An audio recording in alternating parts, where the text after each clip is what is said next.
Does your cannabis-related business need funding? Then you should reach out to Spin Capital. Spin Capital provides lines of credit, equipment, and vendor financing, working capital, real estate loans, and more. Through their expansive network of capital partners, Spin Capital is able to secure cannabis businesses the most competitive financing terms possible. To learn more, go to spincapitalgroup.com. That's spincapitalgroup.com. It's only entertainment. Welcome back to The Talking Hedge. I'm Josh Kincaid, capital markets analyst and host of your Cannabis Business Podcast. Welcome to the Green Rush, the business of cannabis. Green Rush is a 2-hour weekly live cannabis business talk show produced by Pro Cannabis Media every Friday from 4 to 6 p.m. Eastern Standard. This show discusses news in the cannabis market and each week conducts a deeper dive into specific topics of the industry. Today, substitute hosts are myself, Rick Thompson, and Josh Kincaid. Josh, welcome. Thanks, Rick. We have some fantastic guests joining us in studio or joining us on camera today, including Morgan Fox, who's already on the broadcast. Morgan, welcome. Thanks for having me. You know, Morgan, you are currently political director for NORML, but you have held many different offices in this particular industry. Can you explain some of your history since starting in advocacy here? I mean, how I really got into this was because of getting busted for cannabis. And, while that would be, annoying enough as it was, and, dealing with all the collateral consequences of that, like not being able to get student loans, having it affect my, housing and employment issues. The thing that really struck out to me was when I was in court, dudes that did not look like me were getting much harsher sentences for the exact same things that I was getting busted for. And I just, it rubbed me the wrong way. And so I started getting more involved in, the issue. And when I got out of college, I got an internship at Marijuana Policy Project that turned into a full-time job that I kept for the next 10 years. And then after MPP, I moved on to National Cannabis Industry Association for about 4 years, got a little taste of the industry life. And then just this January, moved over to NORML. And honestly, it's been a trip. I've traditionally been involved in communications. And so that's, a lot of it, it's still very much involved in the like figuring out policy strategy and things like that. I mean, it's all like part and parcel. But working at NORML, I've had a chance to really get into the nitty gritty of like federal lobbying, and man, it is wild. Josh, could you tell us a little about your background in advocacy and cannabis as it relates to our show today?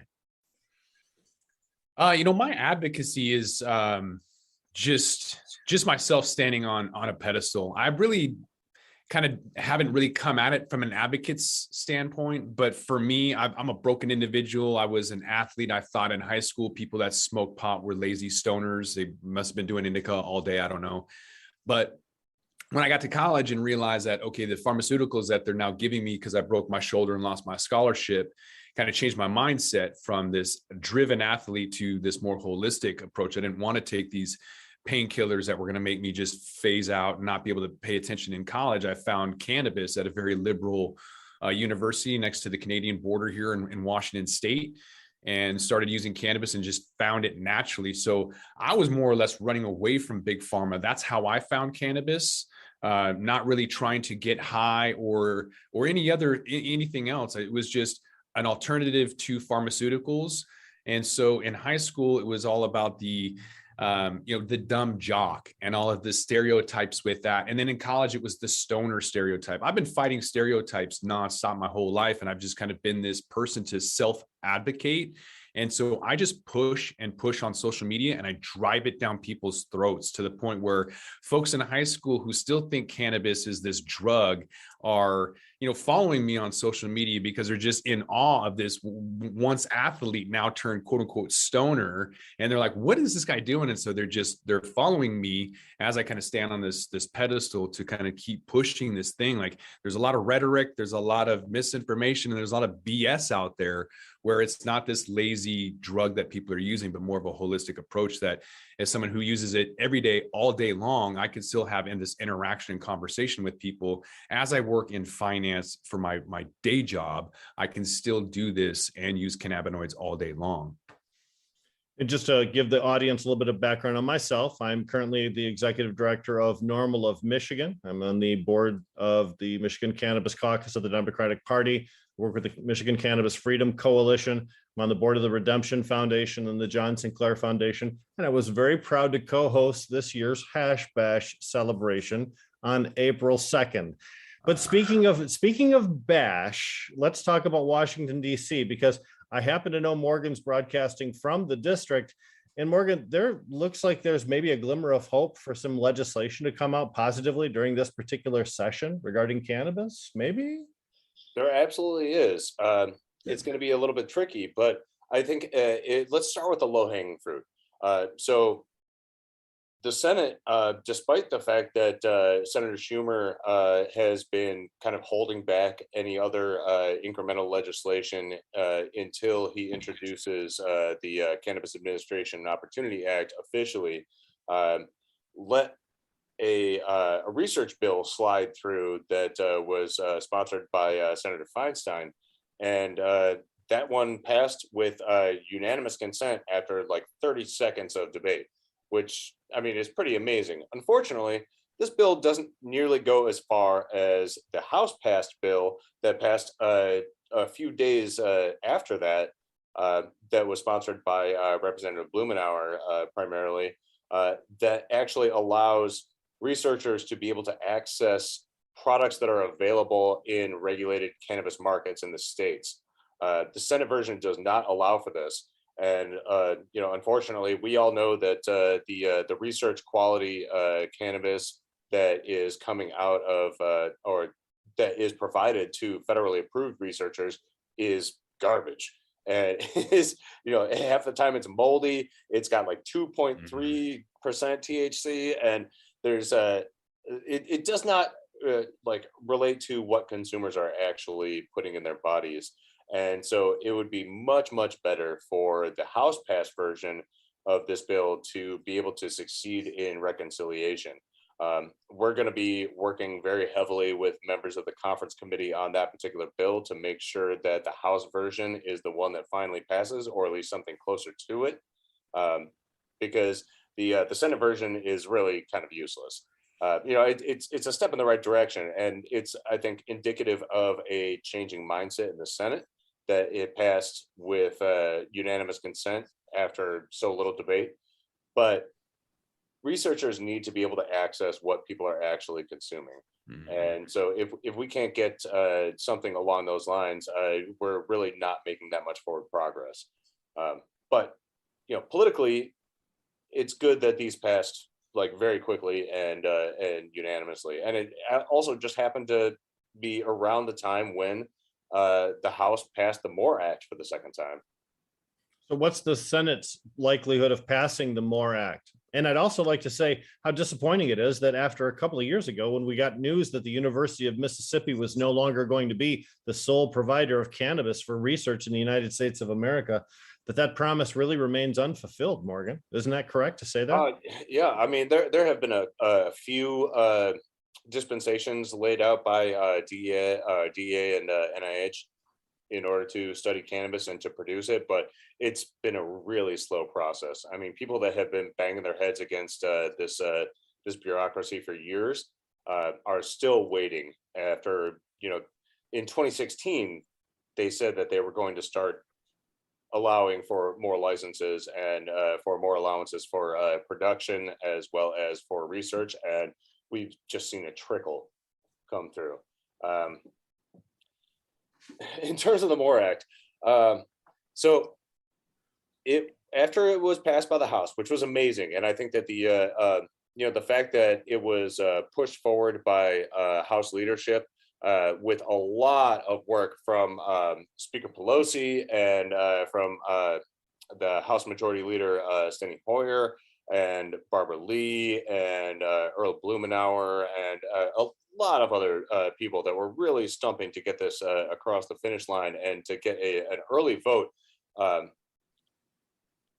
In terms of where it's going to be in the Senate, it has landed in the House Financial or the Senate Finance Committee, and Senator Wyden is the chair of that committee, and he's also the one of the co-sponsors of the CAOA, which has yet to be introduced. So Senate leadership is intent on seeing the Cannabis Administration Opportunity Act be the bill that moves. It took a lot of language from the MORE Act, which I think is great. But nobody has seen what the revised version looks like. And just recently they announced that they're not going to introduce it officially in April as was planned because they're getting a lot of feedback from committee leads.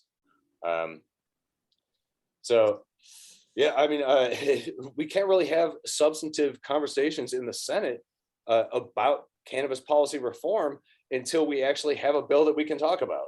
And I mean, there are incremental bills that we can easily talk about, but Senate leadership does not want to talk about those bills until they introduce their baby bill.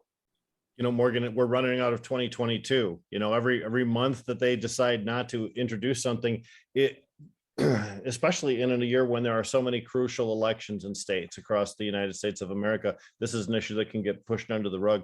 Josh, I know our time with Morgan here, we're coming up on our 4:20 break. I wanted to give you an opportunity to get in and talk to your friend Morgan. Well, but before we get into that, just one thing that I think is super important about the recent MORE Act vote is that this is the first time that the MORE Act has been voted on before the midterm elections and not in a lame duck.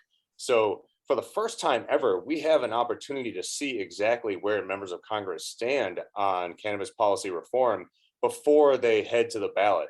And that is going to be really, really useful. So anybody out there that is involved in electoral politics, particularly in states where your representatives voted against the MORE Act, it's time to bring them to task. Mm-hmm. Yeah, before we have what I anticipate being the lamest lame duck session in history after November, I'm curious how many anti-lobbyists are out there, Morgan, people that don't want this to happen. I mentioned last week on the show that I wasn't anticipating legalization or anything to move forward because of what just happened with Scott's. I think they have a lot more lobbyists than we do. And when you put $250 million into New York in 4 locations, you probably know more than I do. Morgan, what is your opinion between that dichotomy of partisan support and everyone saying yes, and then the money and maybe lobbyists actually saying, not today? Well, to tell you the truth, we haven't really seen a whole lot of lobbying against comprehensive policy reform from people that just don't necessarily like the way that it looks. There might be a lot of lobbying to change the exact makeup of it, but the people that do not want cannabis to be legalized at the federal level across the board, folks like Project Sam. They might not have a lot of money, but they have a lot of deep political connections, and so it's dangerous to write them off. Not only that, but I mean, you can just see from the hearings in these bills that the messaging that these groups are pushing and the false information about cannabis and about the effects of regulated cannabis systems in the states are something that a lot of lawmakers still latch onto. I mean, we had people in the MORE Act hearing a couple of weeks ago still calling cannabis a gateway drug, or calling the efforts to undo the harms caused by prohibition as a handout to drug dealers, as opposed to restorative justice, which it really is. I mean, these talking points still click with a lot of lawmakers. And so it's really up to everybody that is involved in advocacy to reach out to their lawmakers and educate them about this stuff. And, advocacy organizations can only do so much, lawmakers really need to hear from their constituents. Can I just say, I don't mean to say that it's lame, but it sounds really lame to call your senators or whatever. So for anyone else who feels the way I do when you hear that and you're like, that's lame, I'm never going to call them. Go to someone like NORML or an alliance, Cannabis Alliance equivalent, wherever you're at, and they have lobby days. It's really simple. Sign up and participate, because you will feel empowered when you do go to your capital and you do talk to whoever is within your district. They will hear you and they'll be like, oh, I didn't know about that. Or, you give them your own perception or opinions. You can change their behavior in the way that they vote. You really can be an impact. So if you hear that and you're like, that's cliche, that's lame, do something about it. Like, find an organization, sign up, go to lobby days, because you can make an impact. Josh, you're absolutely right. And the only reason that lawmakers actually do anything is because they're getting heat. So if they're not getting heat from the people that are promoting our ideals and our policy preferences, they're not going to do anything about it. But, in the lead up to the MORE Act, we were kind of on the fence a little bit, and we thought that we might actually lose because there were a bunch of even Democratic lawmakers that were worried about the effect that it would have on their midterm elections, or they were worried about like specific issues here and there. But NORML and NORML's allies in the Marijuana Justice Coalition, groups like DPA and so many others, put the screws to them. We generated thousands of emails, thousands of phone calls to these offices, and that is what made them realize that this is a serious issue. It made them actually look into the issue, start to educate themselves about it, and vote the right way. Morgan, I have to take us right at that time. We're at our 4:20 break. Thank you so much, Morgan Fox from National Organization for the Reform of Marijuana Laws. What a wonderful 20 minutes you've given us. Appreciate it, Morgan. Thanks, buddy. Coming back with Alex Halpern, editor and publisher of Weed Week. Thank you for joining us. And welcome back to the Green Rush, the business of cannabis. We're a 2-hour weekly live cannabis business talk show produced by Pro Cannabis Media. You're catching us every Friday from 4 to 6 p.m. Eastern. We discuss news, issues in the cannabis market, and we do a deep dive into specific topics of the industry. This week, I'm your host, Rick Thompson, along with Josh Kincaid. Welcome back, Josh. Thanks, Rick. We just had a great interview with Morgan Fox, who is the political director of the National Organization for the Reform of Marijuana Laws. I'd like to thank all of our viewers on our PCM YouTube channel, and also everyone watching on procannabismedia.com. We're expecting Alex Halpern, who's the editor and publisher of Weed Week, to join us at any moment. Josh, Morgan, always a great interview, isn't he? Yeah, it's interesting too, NCIA, because you always think of National Cannabis Institute Association as kind of being that main driver, and then yet hearing where he's at with NORML almost kind of sounded like he was more enthralled by that aspect of lobbying and the progress that he's getting more at the local level than the national level. And I would assume maybe at the local level, it feels like things are progressing more than that slow slog that is the national legalization movement. Well, I can tell you with the National Cannabis Industry Association, there are so many divergent members that there are a lot of voices, each one demanding that their advocacy agents, move their particular issue to the front of the pile.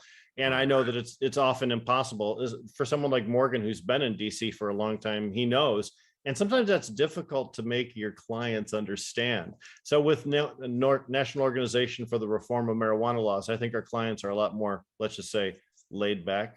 So probably not pushing on Morgan quite as hard to receive advances in an industry that's very, very slow to move forward.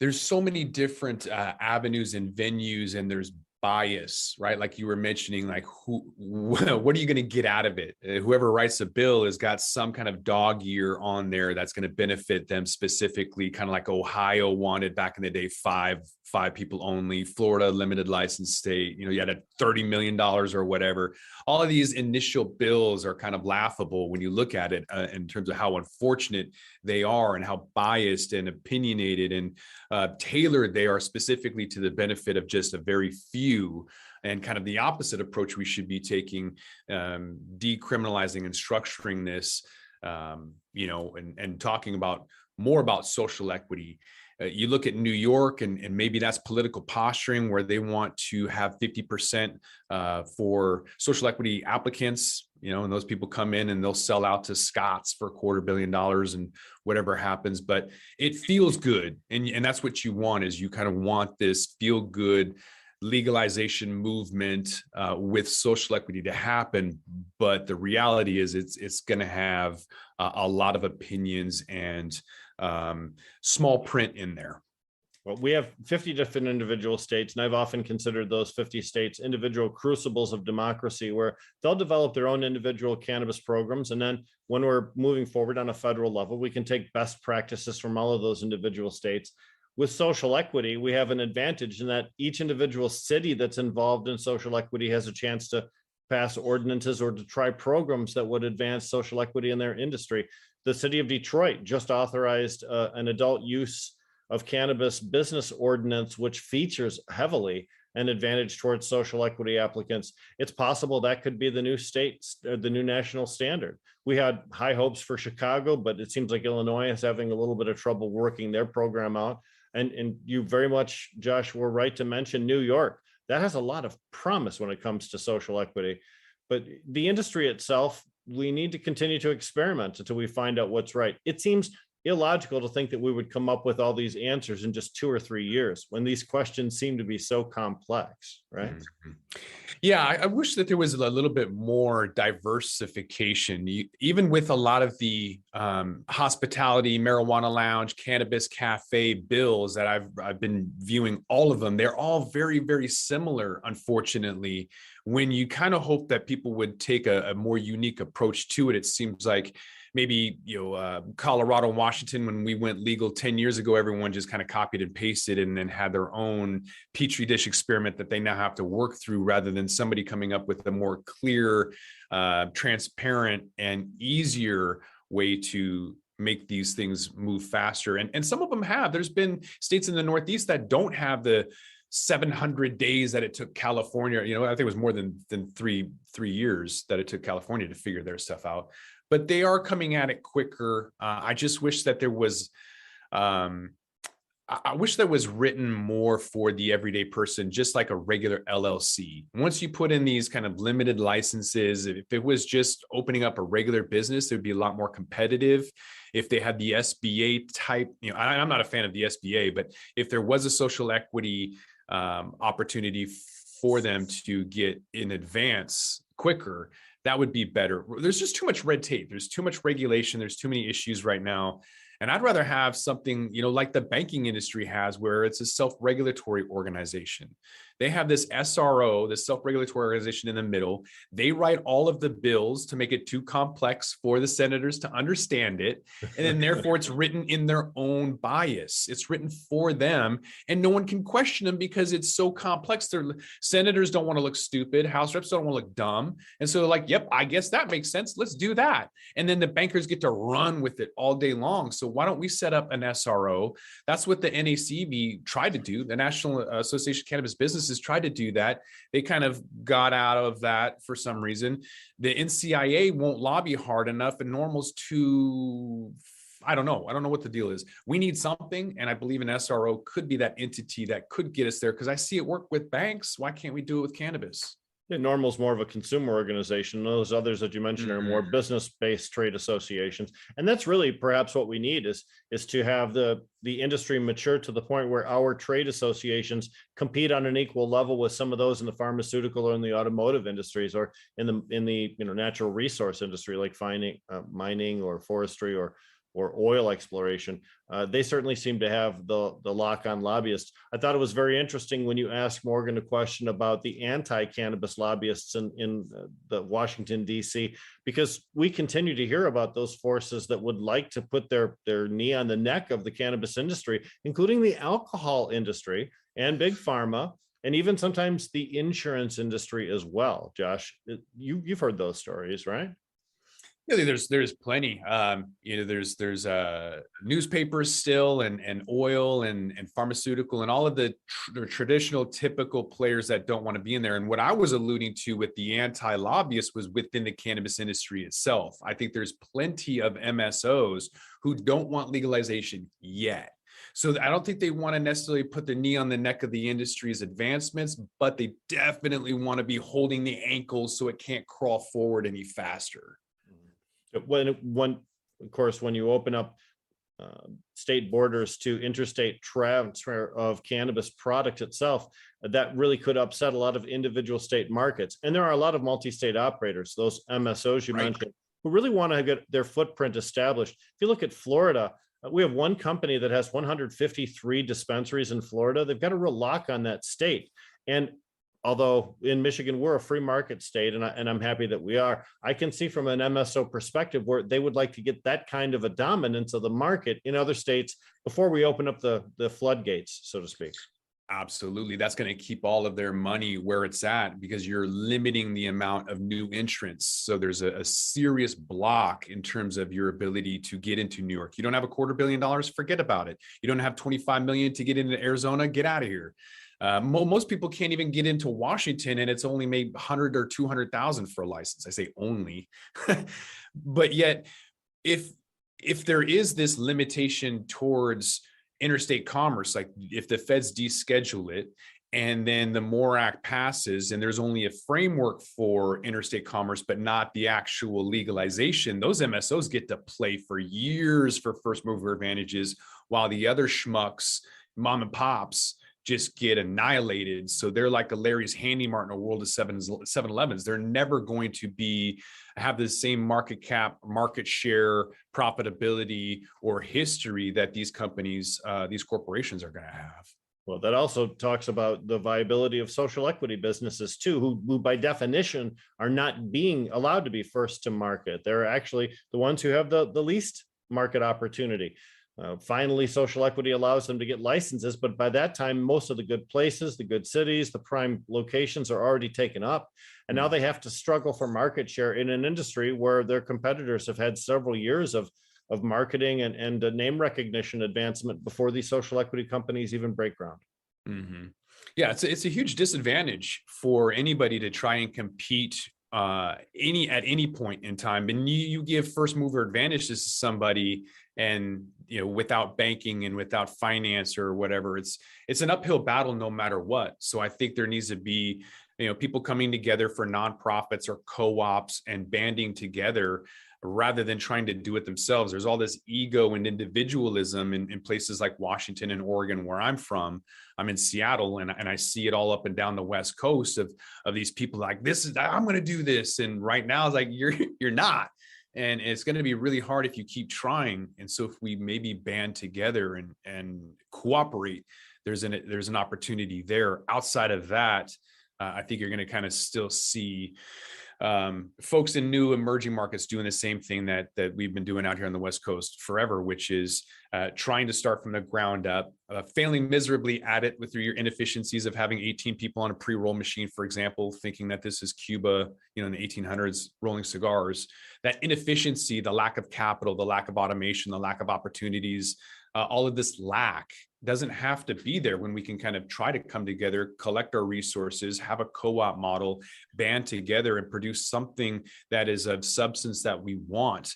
I don't want the Budweiser equivalent. I also don't want to wait for the phoenix to rise from the ashes. I don't want to wait for these mom and pops to produce something that I want with cultivars and quality that are consistently available. I want it now. I want that Americana. I want that Americanism and instant gratification. And we can't do that until we all come together and band together and have a co-op type cooperation against the big corporations.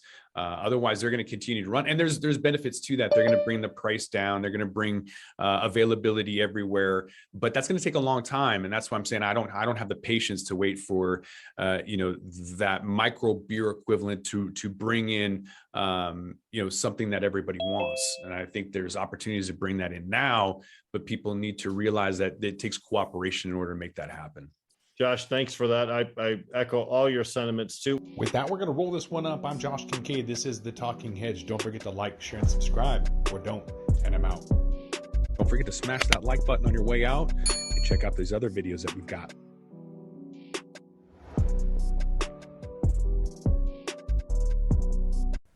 Infused, a cannabis talk show, is a one-of-a-kind look inside the cannabis industry. Meet the amazing people who make cannabis businesses bloom as they join host Nick with Francesca and Mike for creative cannabis conversations. Get an honest look at the business of cannabis, including trends, best and worst practices, products, education, and advocacy. Whether you're canna curious or running a cannabis, Infused has canna conversations that count. Infused is available on YouTube and is now streaming as part of the PodConnects network.